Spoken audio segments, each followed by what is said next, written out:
নমস্কাৰ প্ৰিয় দৰ্শক, আপোনালোকে চাই আছে টাইম 8 আৰু ষ্টুডিঅ'ত মই শৰৎ গায়নৰ লৈ আহিছো আন এক গুৰুত্বপূৰ্ণ খবৰ। মানৱজ্যোতি চেতিয়াৰ ঘটনাৰ সৈতে জড়িত আছে বাংলাদেশী, এই কথা উত্থাপন কৰিছে অসমীয়া যুৱ মঞ্চৰ তৰফৰ পৰা। যিহেতু মানৱজ্যোতি চেতিয়াৰ যি ঘটনা, সেই মানৱজ্যোতি চেতিয়াৰ ঘটনাৰ পিছত এতিয়া জাঙুৰ খাই উঠিছে অসমীয়া যুৱ মঞ্চ। অসমীয়া যুৱ মঞ্চে মন্তব্য কৰিছে যে প্ৰতিটো বাংলাদেশীৰ বিৰুদ্ধে একশ্যন ল'বলৈ আহ্বান জনাইছে। সমান্তৰালকৈ এগৰাকী মৌলানাৰ কথা উল্লেখ কৰিছে অসমীয়া যুৱ মঞ্চৰ তৰফৰ পৰা। কৈছে এগৰাকী মৌলানা এই ঘটনাৰ সৈতে জড়িত আছে, কিন্তু কোন হে মৌলানা এতিয়ালৈকে সেই কথা পোহৰলৈ অহা নাই। সমান্তৰালকৈ চৰকাৰলৈ আহ্বান জনাইছে, চৰকাৰক ধন্যবাদ জ্ঞাপন কৰিছে, যিহেতু মানৱজ্যোতি চেতিয়াৰ সৈতে যি ঘটনা সংঘটিত হ'ল সেই ঘটনাৰ পিছত প্ৰতিটো দল সংগঠন জাঙুৰ খাই উঠিছিল আৰু এতিয়া অবৈধ বাংলাদেশীৰ ওপৰত কঠোৰ একশ্যন লোৱাৰ দাবী জনাইছে অসমীয়া যুৱ মঞ্চৰ। সমান্তৰালকৈ কৈছে এই সমগ্ৰ ঘটনাৰ বিৰুদ্ধে অবৈধ বাংলাদেশী অৰ্থাৎ মিয়া জড়িত আছে। আমি জনাবলৈ চেষ্টা কৰিছো এই মুহূৰ্তত সমগ্ৰ খবৰ। আমি এই দৃশ্যাংশ দেখুৱাইছো মানৱজ্যোতি চেতিয়াৰ এই ঘটনাৰ সৈতে 10জনতকৈ অধিক বাংলাদেশী মিয়া জড়িত আছে বুলি কৈছে।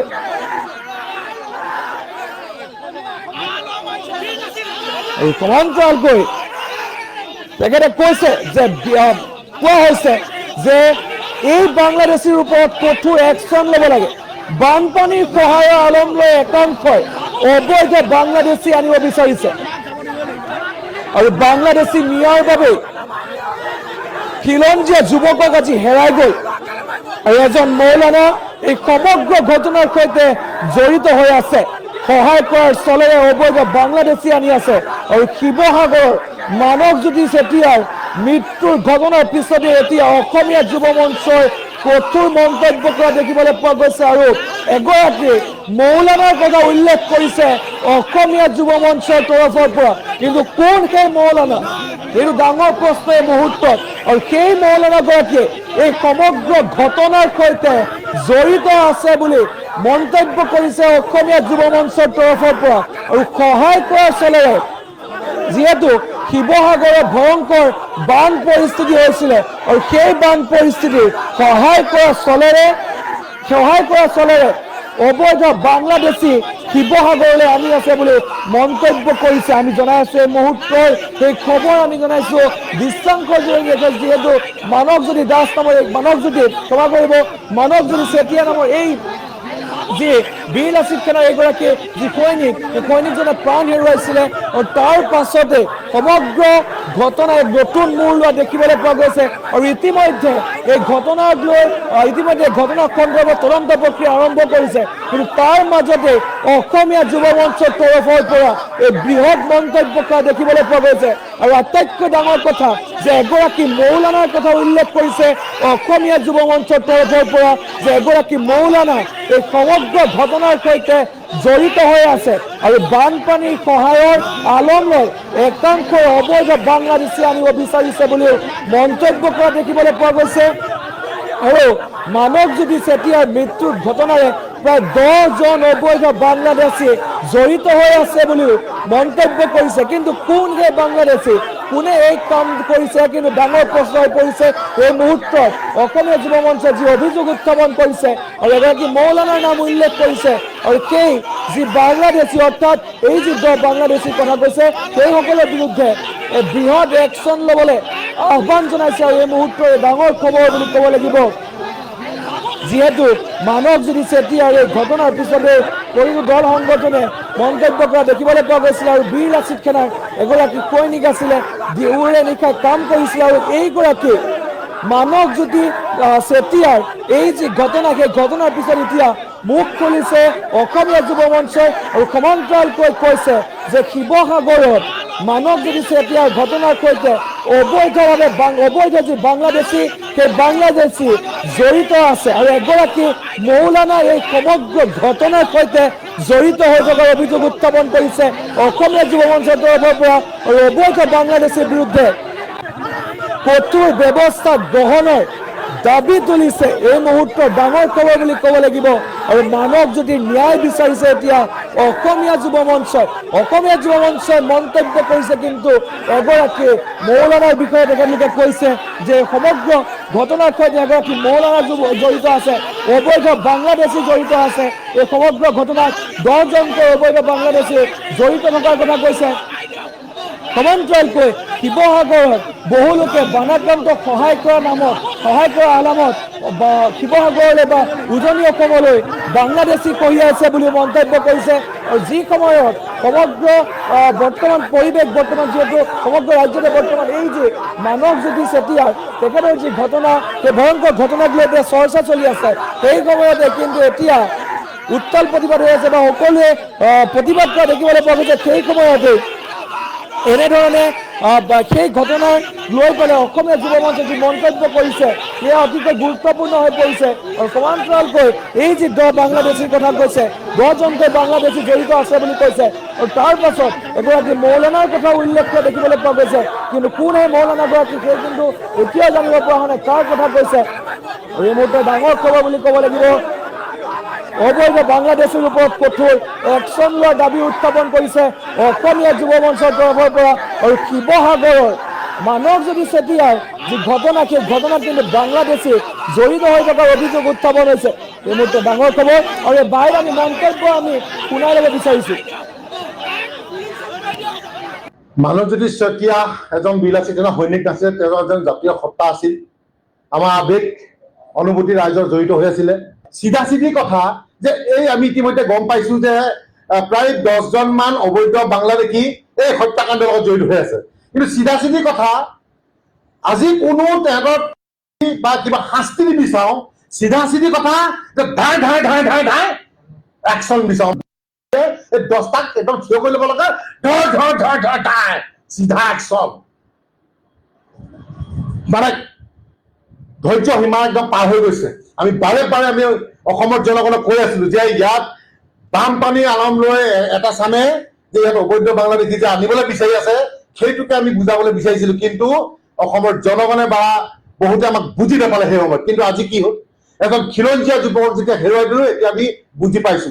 আৰু বহুত কিবা কিবি আমি হেৰুৱাবলৈ গৈ আছো, যদিহে আমি সোনকালে বুজি নুঠো।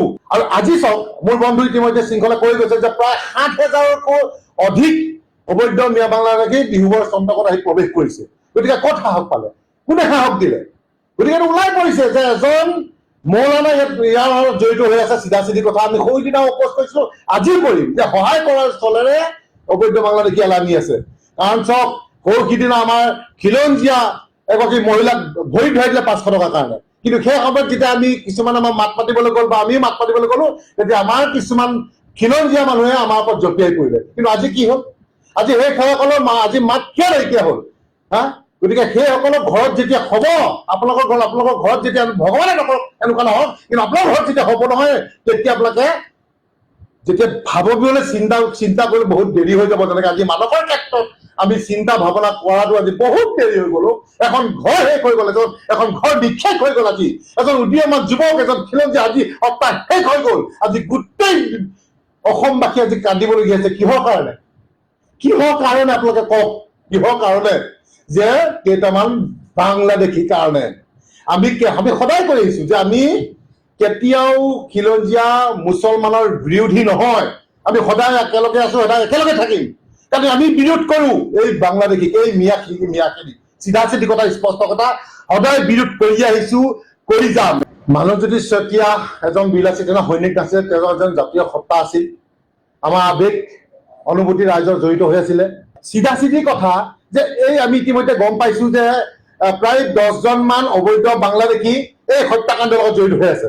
কিন্তু চিধা কথা, আজি কোনো তেহেঁতৰ বা কিবা শাস্তি নিবিচাৰো, চিধা কথা যে ধাই একশ্যন বিচাৰো।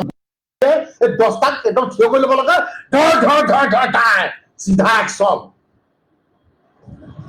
মানে ধৈৰ্য সীমা একদম পাৰ হৈ গৈছে। আমি বাৰে আমি অসমৰ জনগণক কৈ আছিলো যে ইয়াত বানপানী আলম লৈ এটা চামে যে ইয়াত অবৈধ বাংলাদেশী যে আনিবলৈ বিচাৰি আছে, সেইটোকে আমি বুজাবলৈ বিচাৰিছিলো। কিন্তু অসমৰ জনগণে বা বহুতে আমাক বুজি নাপালে সেই সময়ত। কিন্তু আজি কি হ'ল, এজন খিলঞ্জীয়া যুৱকক যেতিয়া হেৰুৱাই দিলোঁ, এতিয়া আমি বুজি পাইছো আৰু বহুত কিবা কিবি আমি হেৰুৱাবলৈ গৈ আছো যদিহে আমি সোনকালে বুজি নুঠো। আৰু আজি চাওক, মোৰ বন্ধু ইতিমধ্যে শৃংখলা কৈ গৈছে যে প্ৰায় 7,000তকৈ অধিক অবৈধ মিয়া বাংলাদেশী বিহুবৰ চন্তকত আহি প্ৰৱেশ কৰিছে। গতিকে ক'ত সাহস পালে, কোনে সাহস দিলে?